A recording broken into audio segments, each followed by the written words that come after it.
बिस्मिल्लाहिर्रहमानिर्रहीम। अस्सलाम वालेकुम। आज से 2 साल पहले की बात है कि स्वीडन के अंदर जब अभी नई गवर्नमेंट के जो मंशूर थे वो इम्प्लीमेंट नहीं हुए थे अभी तक, और जो तनख्वाह थी, जो मिनिमम रिक्वायरमेंट जो यहाँ पे पीआर लेने के लिए या आपको कार्ड रिन्यूअल करने के लिए या रेजिडेंट कार्ड लेने के लिए, वर्क परमिट लेने के लिए, वो 13,000 स्वीडिश क्राउन पर मंथ थी।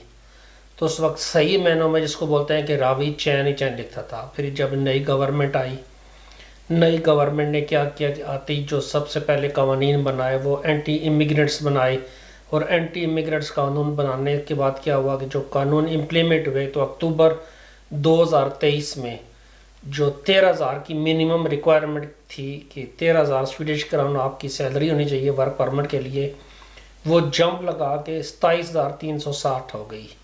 एक्चुअली ये 80% था स्वीडन की मीडियन सैलरी का, और उसका 80% इम्प्लीमेंट कर रहे हैं। फिर उन्होंने अब क्या किया कि जून में उन्होंने जो मीडियन सैलरी है उसको अपग्रेड कर दिया, चूँकि स्वीडन की इस वक्त जो मीडियन सैलरी जून में जो 2024 में अनाउंस हुई थी वो 35,600 थी, उसका 80% बना के उन्होंने 28,480 स्वीडिश क्राउन कर दिया।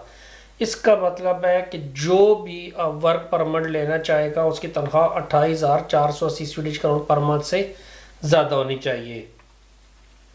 अब ये देखा जाए तो ये 120% इंक्रीज थी, जो 13,000 की सैलरी थी उससे ज़्यादा, डबल से भी ज़्यादा ये बढ़ चुकी है। अब गवर्नमेंट क्या सोच रही है, क्या वो मुख्तलिफ प्लान बना रही है, और जो गवर्नमेंट में एंटी इमिग्रेंट्स पार्टी हैं वो एक से एक बढ़ के नए जिसको बोलते हैं तजावीज़ लेके आ रहे हैं, चीज़ें लेके आ रहे हैं कि हम क्या क्या करने जा रहे हैं। अब उन्होंने कहा जी कि जून 2025 में ये 80% हम नहीं करेंगे। मसलन अभी जो मीडियन सैलरी है 35,600 है, उससे पहले 34,000 कुछ थी उससे पिछले साल, तो मुमकिन है अगले साल ये 36,500 36,600 ये इस तरह की सैलरी बन जाए। अभी 36,600 या 500 जो सैलरी बनेगी 2025 में, गवर्नमेंट का प्रोग्राम ये है कि उस वक़्त ये 80% ना लगाएं बल्कि इसको 100% ही रखें। इसका मतलब है जो अब 28,480 है ये जंप लगा के मिनिमम रिक्वायरमेंट जो है आपकी वो 36,000 से ऊपर चली जाएगी। मतलब जिसके पास पहले एक गुंजाइश होती थी वो भी गुंजाइश ख़त्म होना शुरू हो जाएगी। अब ये एक सजेशन आई थी, उसके साथ जो बाकी सजेशंस आई हैं मैं वो भी आपको बताता हूँ। ये एक सबसे स्ट्रिक्ट रूल है जो मैंने आपको बता दिया है, जो बाकी सजेशन है वो आसान है इस कानून को थोड़ा सा रिलैक्स करने के लिए। उन्होंने कहा जी अगर आप जून 2025 में सैलरी को और बढ़ाते हैं, आप 100% सैलरी कर देते हैं, जो 36,000 कुछ हो जाएगी वो वाली, लेकिन आप ऐसा करें कि कुछ कैटेगरीज ऐसी हैं उनको आप इस सैलरी से आप एग्जेम्प्ट कर दें कि उनके ऊपर ये सैलरीज को लागू ना किया जाए। अब कौन सी कैटेगरीज आगे इस बारे में मैं फर्दर आगे बहस करता हूँ, थोड़ी देर के बाद आपको बताता हूँ।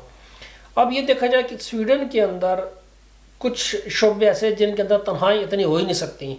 मसलन आईटी में तो आप 36,000 तनख्वाह ले लेंगे, लेकिन अगर आप बाकी क्लीनिंग के शोबे में जाएं, आप उसके होटलिंग के शोबे में जाएं, आप कंस्ट्रक्शन के शोबे में जाएं, तो वहाँ पे इतनी ज़्यादा सैलरीज नहीं है कि आदमी यहाँ पे 36,000 अगले साल 2025 से वो ले ले। तो इसलिए उन्होंने कहा कि कुछ कैटेगरीज को एग्जाम्प्ट किया जाएगा।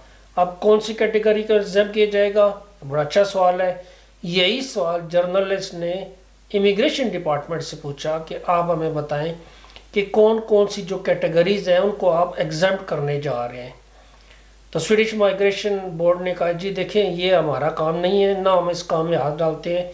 ये जो काम है ये आर्बिट्स फॉर मेडलिंग का है, यानी कि जो एम्प्लॉयमेंट एजेंसी है ये उनका काम है कि ये बताएं कि किस शोबे में कितनी तनख्वाहें होती हैं और कौन से शोबे इस वक्त बुरी कमी का शिकार है, यानी कि जहाँ पे मुलाजमतें लोगों को फर्म्स को लोग नहीं मिल रहे मुलाजमत करने के लिए, क्योंकि लोग कम सैलरी की वजह से यहाँ पर आ नहीं पा रहे और काम नहीं कर पा रहे।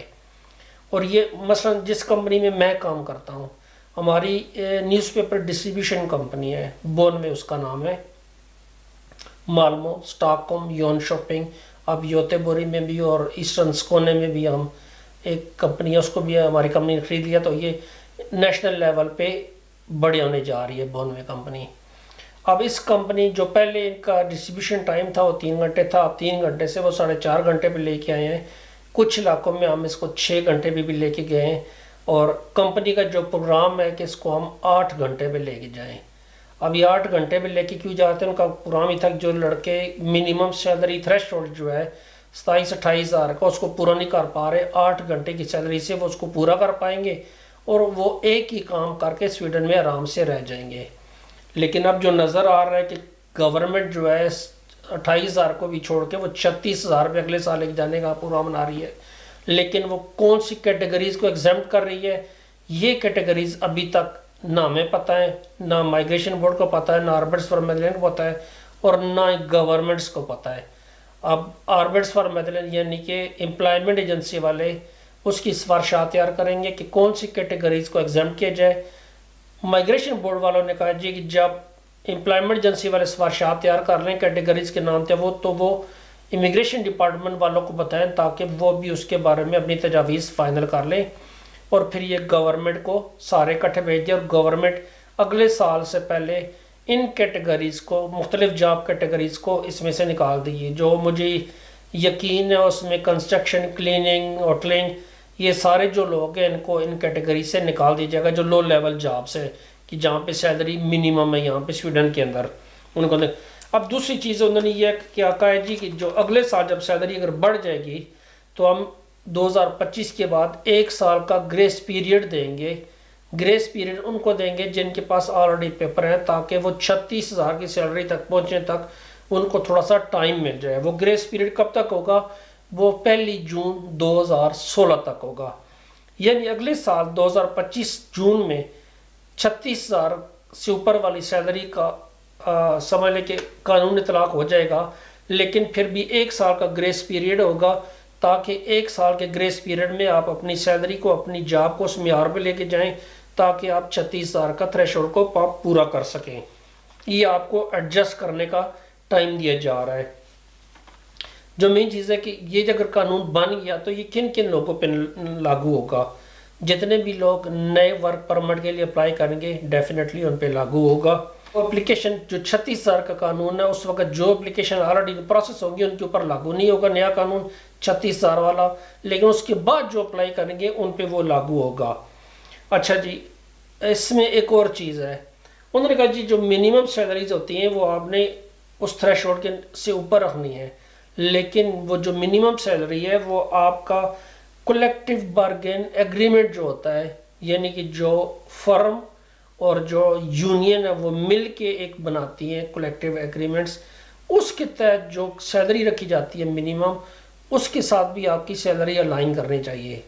میں آپ کو ایک مثال دوں، ایک آدمی کی سیلری ہے 28-29 ہزار، وہ تو اس نے منیمم ریکوائرمنٹ پوری کر لی، لیکن اس کی جاب ایسی ہے جس جاب میں 40 ہزار سیلری ہے منیمم، جو کولیکٹیو بارگین ایگریمنٹ کے تھرو ہے، تو وہ پوری نہیں کر رہا، اس کو 28 ہزار والی شرط بھی پوری کرنی ہے، کولیکٹیو ایگریمنٹ والی شرط بھی پوری کرنی ہے۔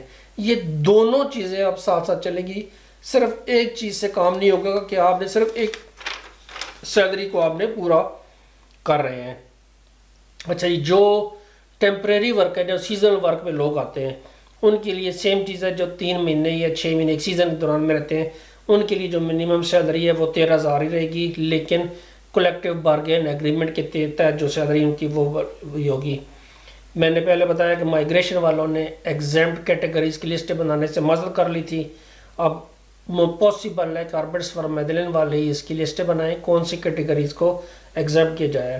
میری دعا ہے اللہ کرے یہ قانون منظور نہ ہو، کیونکہ اگر 36 ہزار کی سیلری چلے گی تو آپ یہ سمجھ لیں کہ 99% پاکستانیوں کے لیے یہ مشکلات پیدا ہونے والی ہیں۔ اللہ تعالیٰ سب پر رحم کرے، میرے لیے دعا کیجیے گا، اپنا خیال رکھیے گا، اللہ حافظ، شکریہ۔